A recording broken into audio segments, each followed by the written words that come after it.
नमस्कार दोस्तों, वेलकम। स्वागत करता हूं आप सभी का एक बार फिर से आरएस जंक्शन पर। मैं हूं घनश्याम और दिनांक 2 और 3 मई 2021 जो है उसके करंट अफेयर्स पर आज हम चर्चा करेंगे। मेरे स्वास्थ्य में धीरे धीरे सुधार हो रहा है और मैं आप सभी से भी फिर से हाथ जोड़कर निवेदन करूंगा कि सरकार की जो गाइडलाइंस है उनका पालन करें, अपने आप को स्वस्थ बनाए रखें, अपने इम्यूनिटी सिस्टम को बनाए रखें और यदि आपके आसपास कोई भी बीमार है तो उनकी मदद करने में बिल्कुल भी ना झिझकें। और सबसे बड़ी चीज़, अपने कॉन्फिडेंस को बनाए रखें और अपनी इस तैयारी को जो है रुकने ना दें, क्योंकि ये परिस्थिति जो है ये निश्चित रूप से चुनौतीपूर्ण है, लेकिन आने वाले समय में हम इससे काफ़ी जो है उबर पाएंगे और उम्मीद करते हैं कि पूरे देश भर में जो है कोरोना के हालात सही हो पाएंगे। चलिए तो शुरुआत करते हैं आज की कक्षा की। सबसे पहले जो है पहला प्रश्न हमारा, निम्नलिखित में से किसे हाल ही में भारतीय रिजर्व बैंक का नया डिप्टी गवर्नर बनाया गया है? तो कल दोस्तों टी रविशंकर की नए डिप्टी गवर्नर के रूप में नियुक्ति की गई है।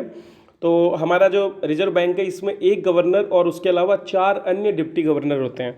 तो टी रविशंकर को चौथा नया डिप्टी गवर्नर बनाया गया है। इससे पहले वे केंद्रीय बैंक की अनुषंगी कंपनी जो थी एक Indian financial technology and allied services, उसके चेयरमैन थे। तो ये इसके रिजर्व बैंक के नीचे ही एक कंपनी है अधीन। रविशंकर आरबीआई के 4 डिप्टी गवर्नर स्तर के अधिकारियों में से एक होंगे। उनको जो है हाल ही में बीपी कानूनगो जो है उनके 2 अप्रैल को सेवानिवृत्त होने के बाद में गवर्नर बनाया गया। तो उनसे पहले बीपी कानूनगो थे जिनके स्थान पे वे बने हैं। कानूनगो इससे पहले 1 साल का सेवा विस्तार भी पा चुके थे, लेकिन फिर 2 अप्रैल को रिटायर होने के बाद अब ये पद खाली था। उनकी नियुक्ति 3 वर्ष या उनकी सेवानिवृत्ति की तिथि में से जो भी पहले होगा तब तक के लिए रहेगी। अगर वर्तमान अन्य डिप्टी गवर्नर्स की बात करें तो माइकल डी पात्रा, मुकेश जैन और राजेश्वर राव अन्य 3 डिप्टी गवर्नर हैं जो वर्तमान में रिजर्व बैंक में कार्यरत हैं। चलिए अगला प्रश्न देखते हैं दोस्तों। जो है विधानसभा चुनावों के साथ साथ राजस्थान में जो उपचुनाव किए गए थे 3 सीटों पर, उनके परिणाम भी आ चुके हैं और राज्य में जो है तीनों विधानसभा सीटों पर यथास्थिति रही है, अर्थात जिन उम्मीदवारों, जिस दल के उम्मीदवार का पद खाली हुआ था वो ही वापस से चुने गए हैं। तो इसी के साथ जो कांग्रेस सरकार है वर्तमान सत्तारूढ़, उसकी कुल 106 सीटें हैं और वो बहुमत में है, जबकि भाजपा के पास में 72 सीटें यहाँ पर है। तो राजस्थान में 3 विधानसभा सीटों में से 2 सुजानगढ़ और सहाड़ा में कांग्रेस को, जबकि राजसमंद में भाजपा को जीत मिली। सहाड़ा विधानसभा क्षेत्र से कांग्रेस की गायत्री देवी, सुजानगढ़ से कांग्रेस के मनोज मेघवाल और राजसमंद सीट से भाजपा की दीप्ति माहेश्वरी को चुना गया है। इस बार नोटा का भी काफ़ी प्रयोग हुआ है और लगभग 1.35% मतदाताओं ने नोटा का प्रयोग यहाँ पर किया है। चुनाव आयोग के हिसाब से कुल मिलाकर के तीनों सीटों पर कांग्रेस को सबसे ज़्यादा 48.7%, भाजपा को 37% और निर्दलीय को 12.93% वोट मिले हैं। तो ये दलगत स्थिति अब हमारे यहाँ पर वापस से 106 सीट के साथ में भाजपा जो कांग्रेस है वो काबिज हो गई है।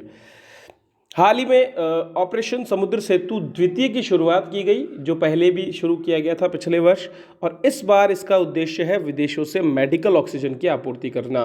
दोस्तों, जो दूसरी लहर वर्तमान में कोरोना की चल रही है, इसमें जो एक्यूट रेस्पिरेटरी सिंड्रोम है ARTS की वजह से काफ़ी लोगों को जो है परेशानी आ रही है और इसी क्रम में लगातार सरकार द्वारा ऑक्सीजन सप्लाई के लिए प्रयास किए जा रहे हैं और इसी क्रम में अब विदेशों से भी इसकी आपूर्ति हेतु भारतीय नौसेना ने मौजूदा ऑक्सीजन एक्सप्रेस को गति प्रदान करने के लिए ऑपरेशन समुद्र सेतु द्वितीय शुरू किया है। इसके तहत ऑक्सीजन से भरे क्रायोजेनिक कंटेनर और संबंधित चिकित्सा उपकरणों की खेप को युद्धपोतों से लाया जा रहा है ताकि कोविड महामारी से देश को जिताया जा सके। INS कोलकाता और INS तलवार बहरीन के मनामा बंदरगाह पर मौजूद है और वहां से 40 मीट्रिक टन तरल ऑक्सीजन मुंबई लाएंगे। बैंकॉक से INS जलाश्व और सिंगापुर से INS एरावत भी इसी मिशन पर है और इसके अतिरिक्त अन्य कई जहाज़ों को, कुल मिलाकर 7 ऐसे जहाज़ हैं जिनको इसमें लगाया गया है। पिछले वर्ष नौसेना ने वंदे भारत मिशन के तहत ऑपरेशन समुद्र सेतु चलाया था, जिसमें मालदीव, श्रीलंका और ईरान में फंसे हुए 4000 से भी ज़्यादा भारतीय नागरिकों को सकुशल भारत लाने का लक्ष्य पूरा किया गया था। अगला प्रश्न देखते हैं। हाल ही में दोस्तों एक संस्थान काफ़ी चर्चा में रहा जिसका नाम है नेट जीरो प्रोड्यूसर्स फोरम और सऊदी अरब अभी इसमें सम्मिलित हुआ है।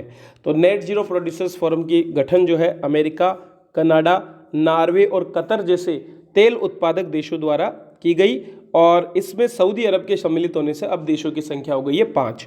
इस नए मंच के माध्यम से सभी देश जलवायु परिवर्तन पर पेरिस समझौते के क्रियान्वयन का समर्थन करने संबंधी उपायों पर चर्चा करेंगे।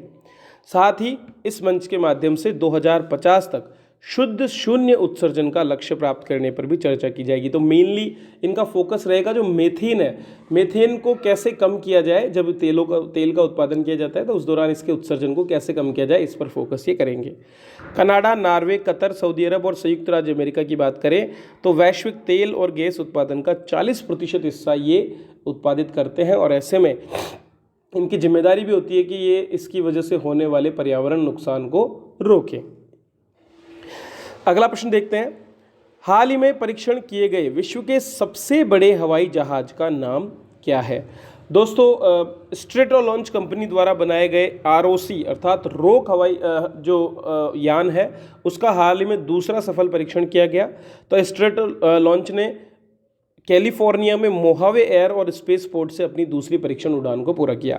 विमान का फैलाव लगभग 117 मीटर है और ये एक अमेरिकी फुटबॉल मैदान से भी अधिक है। दरअसल इसमें 2 विमानों को एक साथ जोड़ने का कार्य किया गया है और इसे रोक नाम दिया गया है।